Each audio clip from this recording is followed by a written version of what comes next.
strong enough, it won't cave in. I'll be with you wherever you dare to go until the end. Yeah, before you know it, things are gonna get better. Before you know it, you'll be standing on the other side. You've got no reason to be worried about forever. This very moment, before you know it, sooner than later you'll be living in the answer of every prayer that you prayed when you thought your hope was gone. For all you know, maybe a miracle has happened. This very moment, before you know it. Okay, just settle right in then, friends. Get comfortable, everyone. No, we're just kidding. So we've been speaking. I'm Ashley Bellamy. This is Jenny Butcher, and we've been speaking at some places, but I wanted to tell y'all that your music was my favorite. Yes, It was so good. My husband was a big fan. I loved it. So we're going to just tell you a little overview about the Isaiah 117 house, how we got it to this, to get to come to this area. And then Jenny is going to tell you why it's amazing and so special. I'll tell you a little bit about that too. But the executive director and founder of Isaiah 117 House is from Carter County, Tennessee, which is Elizabethton. Anybody ever heard of it? Probably recently from Oh, yeah. Yes. Very good. And so she went to foster care training. So a little of her story, she went to foster care training. She and her husband, they took them on a little field trip and to the CPS office. And the person at the CPS office said, if we don't have placement for children, they come here and wait. And they said, last night a little girl slept on the floor because we couldn't find placement for her. So Rhonda was like, wait, excuse me, did you say someone slept on the floor? And they were like, yes. So she just had a vision. What if there was a home instead for children to come to when they're removed from their home that would fill the gap between removal and placement? So her wheels started turning, and their community came together, and they opened the Isaiah 117 house in 2018. I met her in 2019. I said, tell me about this house. This is the story she told me. I said, are you ever going to plan to get outside of Tennessee? And she said, absolutely not. She said, that's the system I know, because they had been foster parents, and their home had been open for about a year. She said, that's the system I know. No, we're not planning on doing that. But the Lord had other plans. So a few things happened in 2020. They were on a Facebook show that Mike Rowe did. 2 million people watched it. And out of those people, they said, we need this in our county because everybody does. There's never immediate placement for children. You always have paperwork. You always have to call all of next of kin to see if they'll take them. You always have to find the best placement. There's never immediate placement. So fast forward a little bit, and now we have over 50 homes in 12 states. I had told her in 2019, okay, well, if you ever want, now I'm a Tennessee girl at heart because I was raised there and born there, and I've lived in Virginia almost as long as I lived in Tennessee. Lived in Tennessee 24 years, went to South Carolina for a little bit, and then back to Virginia. I've been in Virginia 23 years. So, yes, we call this home, but yes, East Tennessee is still home too. And the Vols won last night, so that was amazing. In overtime. I told her, I said, if you want to come to Virginia, I'm your girl. And I said that out loud, and I keep my word. And when they started expanding, I sent in a little video. It was like 4 minutes and 8 seconds, and told them why we needed this and in our county, and they approved us for expansion. So this year, we had our kickoff in March, and We've been spreading the word for the past 6 months, all leading up to a big fundraiser that we had in September at the Church of the Nazarene. It was the best day. Jenny and I will never get over it, as some people that were there probably won't either, because once you know what's happening, you can't not know anymore. I can't not know that a little girl slept on the floor, or a teenager slept on the floor. Because there wasn't placement for them. So that was our big hoorah to kick it all off, to start raising money, because we have a lot of money to raise. A couple questions that I always get: who lives at your house? No one. It's a home. Jenny's office will be there, but it's a home that is inviting, and it fills the gap for that removal day and then till placement. I was the volunteer expansion coordinator. I do actually have a full-time job that I have a little chicken restaurant in town that lots of people usually like, and it's really busy, and but I found some free time to be able to do this. And then they started looking to hire somebody to replace me, because I told them I'm not gonna, I have a job that I've done for 23 years, and I need to continue that, but I will be your girl to help you get this off the ground and expand and whatever I need to do. And then they did some interviews, and then they hired Jenny, who is the best person to lead us into the next place that we're going to build our house, to get our volunteers, to all the things that we're going to be able to do.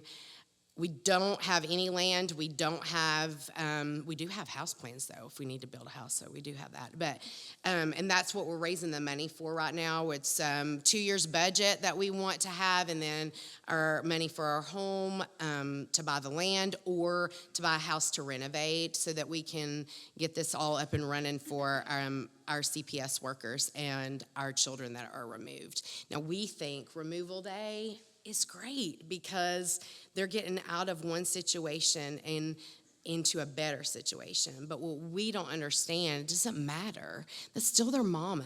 That's still their daddy. That's their bed. That's their siblings. Are they going to keep them together? That was their pet. If they picked them up from school, they have nothing. And we can't forget that. And so on the worst day, to have to go sit and wait in an office with really nothing to do, and you're hungry, and you've got no clothes and except the ones on your back, and nothing to play with. Instead, you would get to come to the Isaiah 117 house, greeted by a volunteer who's going to say, "Hey, what do you need? Welcome. We're glad you're here. And what do we need to do for you?" So that I lived a life of zero trauma. I mean, my mom and dad have been married over 50 years. They're great people. My brothers, zero. I sometimes I don't feel very equipped to get up and even say anything about something I know very little about. But I don't know, I've always been intrigued by foster care, and always thought I have enough love in my heart for that, but it's never been the right time for us to accept children into our home. And my husband, he everybody in your home's got to be on board for that. I have older kids now, but when they were like, mid-teenagers and teenagers, they were like, we don't want to do that. And Greg was kind of the same way. But this, he can get behind, I can get behind.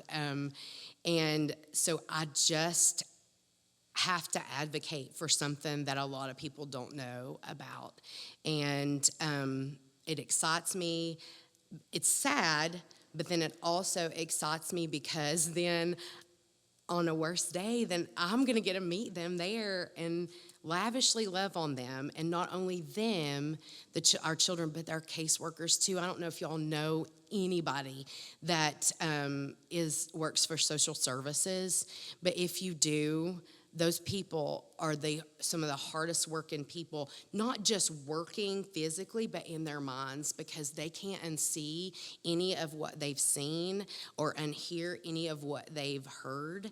And that stuff sticks with them and it weighs heavy. So we're able to also love on our caseworkers, where we can say, hey, we see you, we know what you're doing, and we're here for you.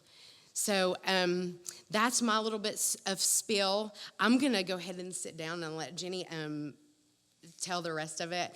We'll be in the back after it's over. We do have some T-shirts that we peddle that say, love, you're not alone. That's kind of our slogan. And we get to keep a little bit of the proceeds from those T-shirts. And we've got information back there. If you feel so led to give, we can tell you how to do that. And then tell you all about the house, how to get involved, and how to be a volunteer with us as we continue this journey. We're hoping, I always said, oh, if the house is built by 2026 and open, that'll be great. But you know what? We've seen the Lord show up in every single aspect of this. And I just think he's like, we're going to be faster than that. So we're trusting for that. But I want to say thank you all for having us so much. Where it's our privilege and an honor to get to even tell about this. And it's in my adult life, this has been one of the greatest things that I have ever been a part of. And I've met so many people that feel like sunshine to me, and I love that. And this is one of them. So this is Jenny. She is going to take us in, land us the plane, and, all of those things for the Isaiah 117 House, Rockingham County. And I'm really, really proud of her. And she's going to be a great location leader. That's her job title. So take it away, sister. All right. Yeah, so I'm Jenny Butcher. I was just hired on as a location leader back in August. A little bit about me: I have lived in the Valley for almost 18 years. Grew up here, loved it here. Place has always been my home, and I've always said I'm never leaving this area, which is not very common for young kids who want to leave this area. So I have been married to my husband for 7 years. We have 2 little kiddos who aren't here with us today. I have a 2-year-old little boy and a 7-year-old little girl. I was previously a deputy clerk at the courthouse, at the Harrisonburg-Rockingham Courthouse. I worked alongside the judges at the court, processing their paperwork, telling them what to do when they don't know what to do. But I also worked specifically on the foster care cases. I was part of the DSS department in the courthouse, as they say. I worked on processing that paperwork. Once you get that paperwork on a child, you're with them from the very beginning of their journey into the system up until their very end of their journey, which is whether they get adopted, whether they return back home, go to a residential home, you're with through them that whole journey. So you really get attached to these children. They become your own children in a way, even though you've never met them or seen them or anything. You really get to know those kids. But I fell in love with the Isaiah 117 House mission. I met Ashley she used to be a CASA worker. Well, she still is. And we had a little booth. They had a little booth at an event the DSS department held. It was kind of like an ice cream social. And they had all sorts of people who are working within helping the department and other services for the parents and the children to have a booth there so everyone knew what was going on. And she had a booth there. And I went up to her. And the first thing she said to me was, how would you feel when you got removed from a home and you had to stay at the DSS office? And I told her, well, I was a kid that got removed from a home and had to stay at the DSS office. Now, I didn't have to stay overnight, fortunately, but I have been in the foster care system since I was a little girl. From the age of 2 years old was the first time I was removed, returned home. Age 7, I was removed from my home again and returned home. And then I was last removed at age 14 in this area. So I was in the foster care system for pretty much my whole life. That's kind of all I know, all I remember. And so at age 14, I got removed from my home. I went through years of sexual and physical abuse. Sorry, I get a little emotional when I talk about it. I kept that a secret for 4 years because I had such awful experience being in the foster care system. I'm going to lower this just a tad bit. I keep standing on my tippy toes. I kept that secret of abuse for 4 years. I had awful experience in the foster care system. I was a very angry child. I went through depression at a very young age. No family could keep me. I was a very troubled kid. I always somehow got in trouble. I was very aggressive towards other kids, and so it was one of those where no one wanted me. No one wanted to keep me into their home. So I lived in group homes. I lived in a residential area. So I never really got to live in an actual home for very long, and I was always tossed around. So that time of abuse that I went through, I always remembered my foster care experience and did not want to go through that again. And so, again, I kept my secret for 4 years, and one day it kind of just came out.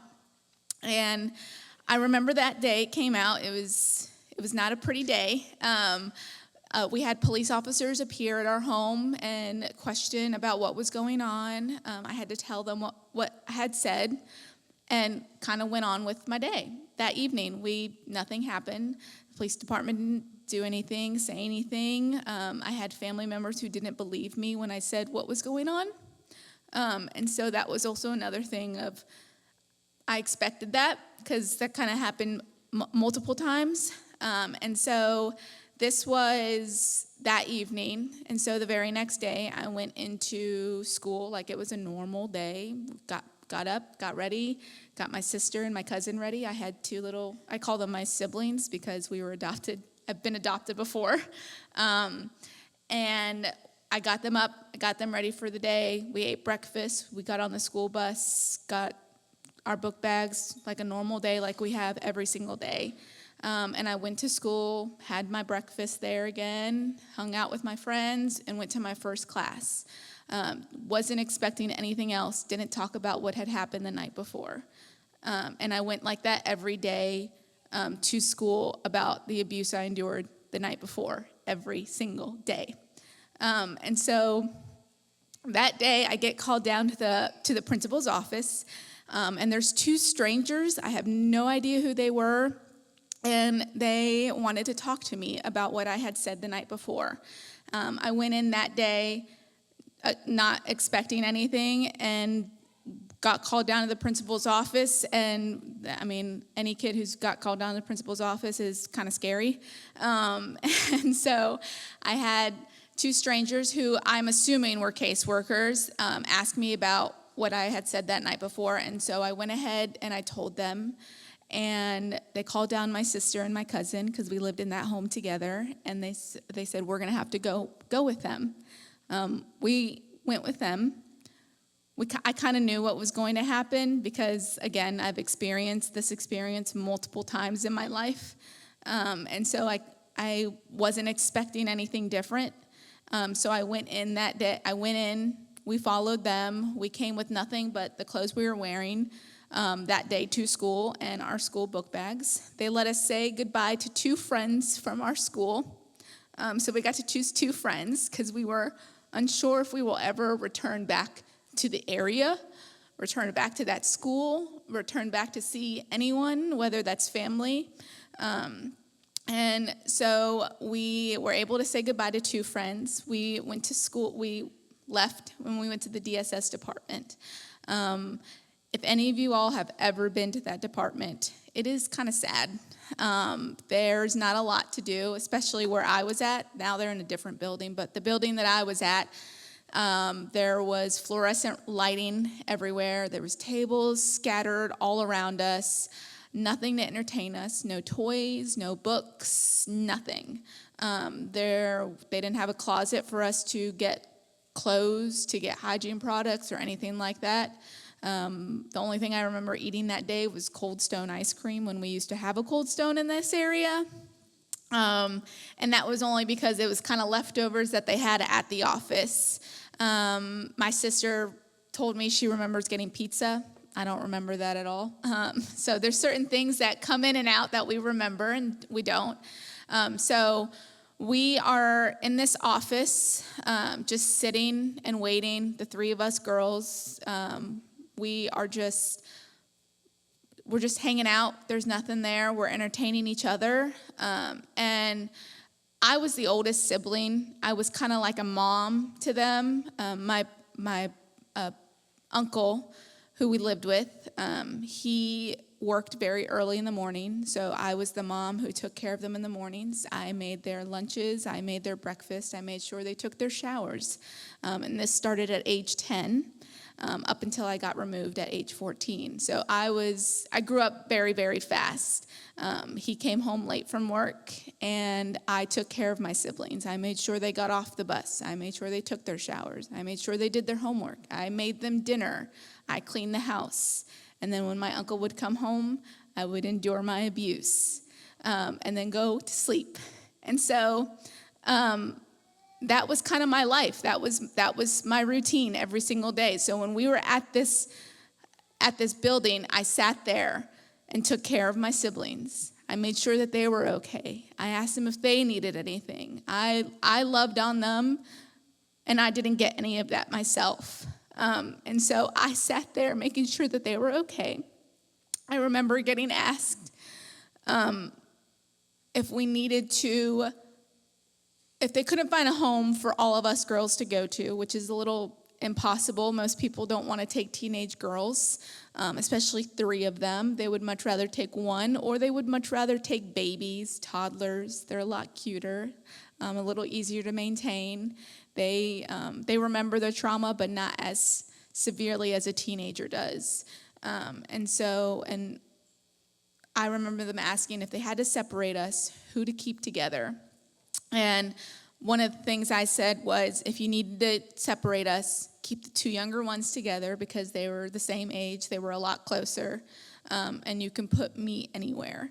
And I felt the need to say that, for one, because I was the oldest. And for 2, I thought I was the only one who endured this abuse in our home.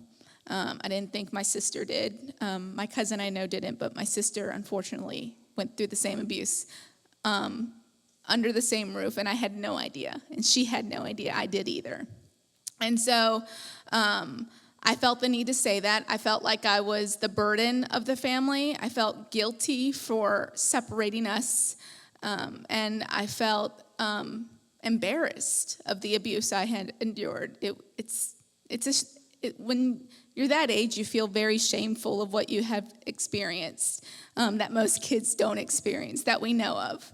And so when that happened, we waited and we waited. We got removed that morning at 8 o'clock, and that's a whole day. About 6:30, a CPS DSS worker comes in, and she says they found a home, and it's a home that'll take all 3 of us. Bless their hearts. They were brand new, spanking foster parents that day. They had to do a home study that day, so they hadn't even got their certification to become foster parents yet. And they had 3 little boys of their own, ages 2, 5, and 8. So they became an instant family of 8 that night. The caseworker said, we will bring the girls, and we will do your home study right then and there. So we get there. It's probably close to 6:30, I think, 6:37. We get there. It's late. It was spring at the time. I remember that. And we go over there. My foster mom was vacuuming the house, trying to get it all clean and ready, which I don't know why, because we would have demolished it anyways. We walk in, and there's this family, a mom and a dad and 3 little boys, and we walk in with nothing. We don't have any extra clothes. We weren't able to have the chance to go back home and get any of our belongings. which was a really hard thing. I had a family photo that I really, really wanted, and unfortunately, I was never able to get that photo. I had a really cool basketball t-shirt that I really wanted, and I wasn't able to get that either. So we came with nothing, absolutely nothing. And these parents were fresh foster parents. They were only planned to their only plan was to take one child. They were offered to only take one child, but instead they decided to take 3. They were, I like to say we traumatized them a little bit, but in a good way. We were their first set of foster kids and their very last set of foster kids. They have never fostered since because they had so much love for us. And so they just knew in their heart that they were there in that moment for us and for only us. And they are still great parents. I call them my mom and dad. They never adopted me, but they are my mom and my dad, and the 3 little boys who are not so little anymore. They are my little brothers. They're the uncles to my kids. My foster parents are the grandparents to my kids, and so they are our family. But that evening, when we finally arrived there after their home study, it's probably about 7:30 that evening. We hadn't eaten dinner yet. And so we are all starving. And they decided to take us out to dinner, of that whole family of 8, to go get dinner. And so we jumped into a car again with strangers we didn't know very well. We had just met them. And they took us out to eat. We went to a Chinese restaurant. It was China Jade, if anyone remembers when we used to have a China Jade. They took us to go get China Jade. And one cool thing my foster mom noticed that she told me, she said, each of us girls, in order for us to cope through what was going on in that moment, we each detached to a little boy and distracted ourselves from what was going on in that moment by comforting and loving on these little boys and taking care of them like they were one of our own. So that was a really neat thing to hear when I was talking to her about our journey. I had to remember things, and she was part of helping me remember that. And so it's 7:30. We're probably done around 8 o'clock. And again, we come with nothing. And they had to run to Walmart with all the family of 8. And the Walmart on Burgess Road, which at that time was a little more sketchier than it is now. So it was probably 8 o'clock, 8:30 when we got there, and they had to get clothes, hygiene products, anything else that we needed, which is also a hard thing because I was never taught what I needed. I didn't know I needed a deodorant. I didn't know how to really take care of myself hygiene-wise. I didn't know what size clothes I wore. I didn't know any of that information. So this is all new, and they're doing this for 3 girls. They're spending their money. They only get a certain amount of money to take care of these kids, and they're spending their personal money to get us everything else that they need. And so we finally get done. We head back to the house. And again, they were only prepared to take one child. So they had a 1-bedroom with 1 bed, a 1 full-size bed. So my little sister and my cousin, they shared that bed. They slept in that bed for probably a good month together, and I slept on a futon in the living room in the basement. That was the only space that they had for me. I blame that futon for my back issues now, because I slept on that thing for a good while as well. It took them a good time to find bunk beds to fit into a room, and they had 1 room for us, and it was not a very big room. 3 teenage girls sharing a small closet and all in a small room is not fun, especially when I was kind of the mom of us. So I was a little more on the bossy end. So there was a lot of arguments in that one small little tiny room that we lived in together. And so that was kind of my journey of being in the foster care system. my removal day, that was 15 years ago. It still makes me emotional because it doesn't ever go away. You still remember that day no matter what. I have never forgotten that day. I've never forgotten the faces, maybe the names, but I haven't forgotten the faces. I remember a lot of the most things. My sister doesn't remember much of anything, but a kid doesn't forget their day. And so when I heard about Isaiah 117 house, and it was a house that kids go to while they're waiting for their placement, I knew I had to be on board with this. I knew this was what God has led me to. Whether that was to volunteer, whether that was to talk about my journey, or whether if I got hired as a location leader. I was not planning on leaving my comfortable job at the courthouse. It was nice benefits, nice hours. It worked great. I was still working on foster care stuff, and I liked it. I loved working with our DSS workers. They were great people who have a really, really hard job. I got to see that perspective in it. I got to see how sometimes they weren't treated very nicely because most people think they're trying to steal their kids, but they're just trying to get them out of a hard situation in the moment. And so I got to see a whole nother perspective other than my personal perspective. And so I wasn't planning on leaving it. I loved the courthouse. I loved the people I worked with. I loved my judges. I loved everything about it. But Isaiah 117 house was hiring for a location leader. I applied for the job. I didn't tell a single soul that I applied for the job, even my husband. Love you. And I was helping out at a lemonade stand, and Ashley had mentioned that they were hiring. And I knew. Didn't tell her that I had already applied. And so we were leaving that lemonade stand, and I talked to my husband, and I said, hey, did you hear that Ashley mentioned they're hiring for a location leader? And he said, yes, I did. He said he's been thinking about it, and I've supported him in a lot of his dreams, and he prayed about it, and he was like, if this is something you want to do, you should apply for it. And I said, great, because I already have.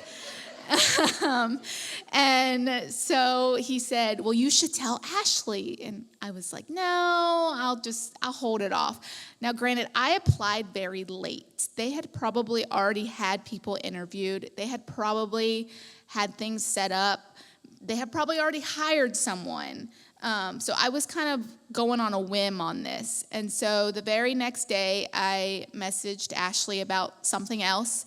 And then I told her in the end, I also applied for the location leader position. And she said, did you send it in to a certain email? And I said, yes. And she said, here, I'm going to give you this email, and you're going to send it here. So I sent it. I let her know, and she said, I'm also going to give them your phone number. And I said, okay, fine by me. The very next day, I get asked to come to do a phone interview. And I do that phone interview.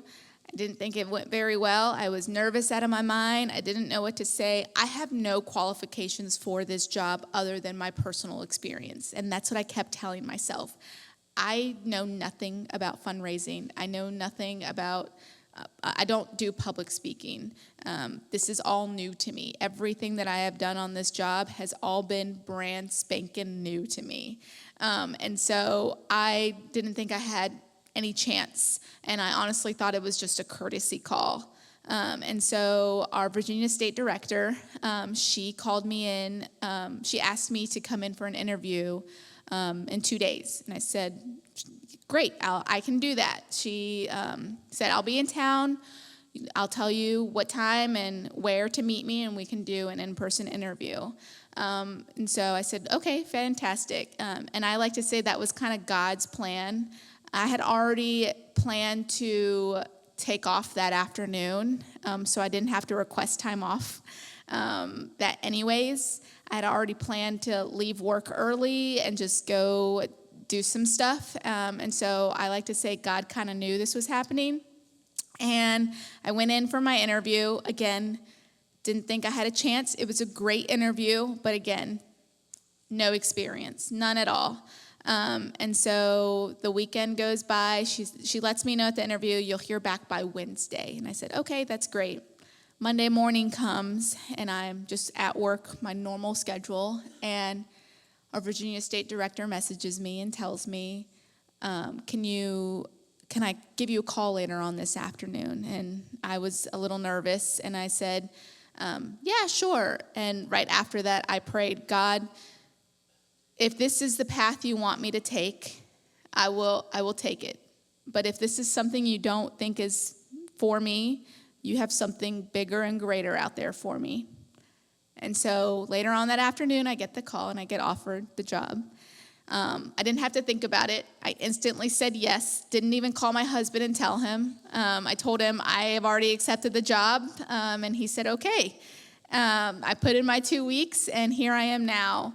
Isaiah 117 house isn't just an office like most kids go to. We're an actual home. We will have a living room, a kitchen, a dining room. We will have an office for our DSS workers to go and make those private phone calls and make those hard phone calls where these children don't have to hear it like I did down the hall. They will have great security there.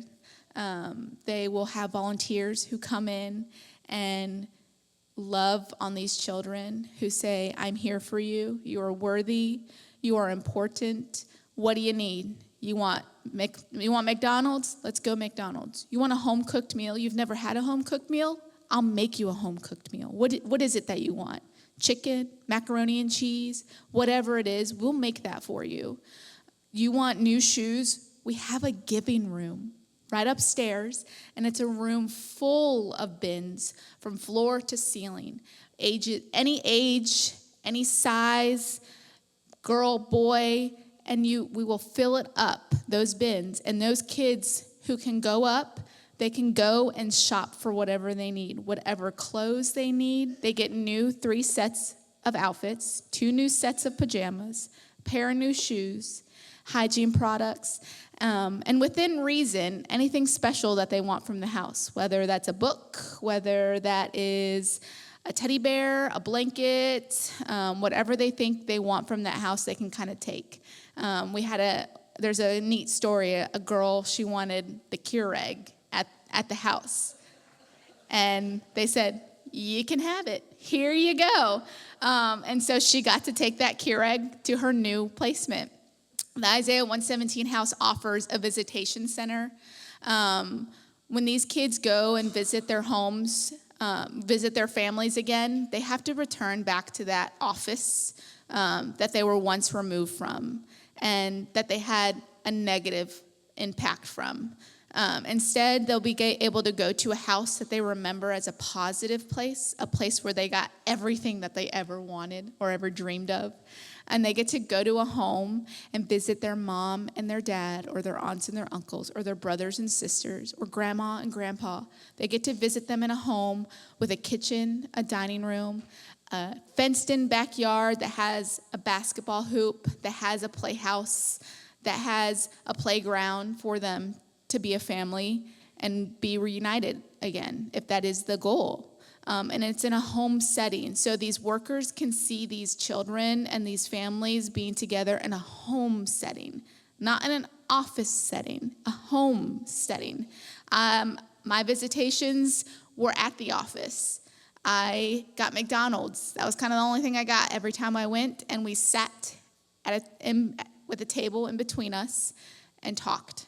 That was my visitations. I didn't get to be a family. I didn't get to play with my brothers, my older brothers who weren't in the system. They were a little older. I didn't get to do any of that. Isaiah 117 house will offer that to these families and to these children.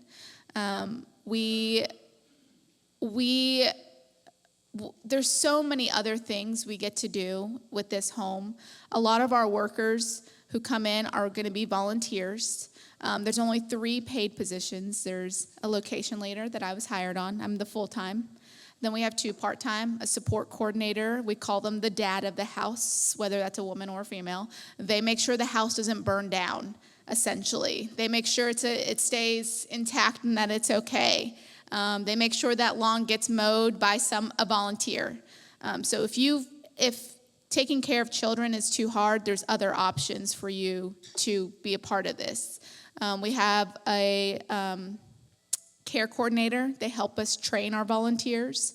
They help the volunteers understand these children that are coming in and how to take care of them and how to love on them lavishly. Again, I say there's a seat at this table for everyone, whether that's caring for the children, whether that's fixing something at the house that needs to be fixed, organizing our giving room, becoming a bin buddy, which is those bins I was talking about in our giving room. You can, you as a person, you as a church, you as an organization, whatever it is, you can kind of sponsor a bin and sponsor that bin for the year. So when that bin gets low, you would be the person we contact to say, hey, your bin's getting low. Do whatever you need to bring it back. We like to say we take new stuff because these kids deserve new things. We want them to not feel ashamed. We don't want them to feel unloved and unworthy, and these new clothes will build a boost of confidence for them. So we want them to have new clothes, new shoes, new everything. But there's seats everywhere. If you can't be a part of that house, there's a seat for prayer. We need people to pray over this. Prayer is so strong, and it's what makes things so possible. And so we have prayer teams that can just pray over this house. When we find land, we want people to come over and pray over that land. When we are building that house and it's in the middle of construction, we want people to come over and pray over that house. So prayer is another opportunity. We have so many opportunities for people to be a part of this mission and to lavishly love on these children and to make them remember that day, even though it was 15 years ago, as a day of love and a day of people rallying around that one kid or that set of 3 siblings who just felt the need to be there for them. We want them to remember that day as a positive experience. Even though it's a hard day, we want them to know that there's people out there who love them and care for them. And maybe that'll hopefully change their view of life and make them become bigger and greater than they ever expected. I know Ashley likes to tell me to toot my horn a little bit. I went through a lot. I've experienced a lot of trauma. I still do to this day. Memories come back, and I have such a support team who love me so, so much. And that's why I am such a success. I had such a great family. I had a great group of people who just knew me, but also didn't know me. My parents, they put me in their prayers and asked their friends to pray for us, and they did. And so people rally around me that I didn't know, and I think that's why I am who I am, and that's why my story has been a little more successful than most, because of the support and the love that I got to experience that most kids don't get to. So again, thank you so much for you all, for letting me share my story, for letting us talk about this mission. We'll be in the back if you have any questions. Ashley and I will be back there. Our husbands, Garth and Greg B, will be out there to answer any questions that you need. And if you want to get involved, we do have our first connections meeting this afternoon at 3 at the Woodman for Life Insurance Building right on John Whalen Street in Dayton. And we just talk about everything Isaiah 117 House and what our next steps are and how you can be involved and how you can support this mission. So thank you again. I appreciate it.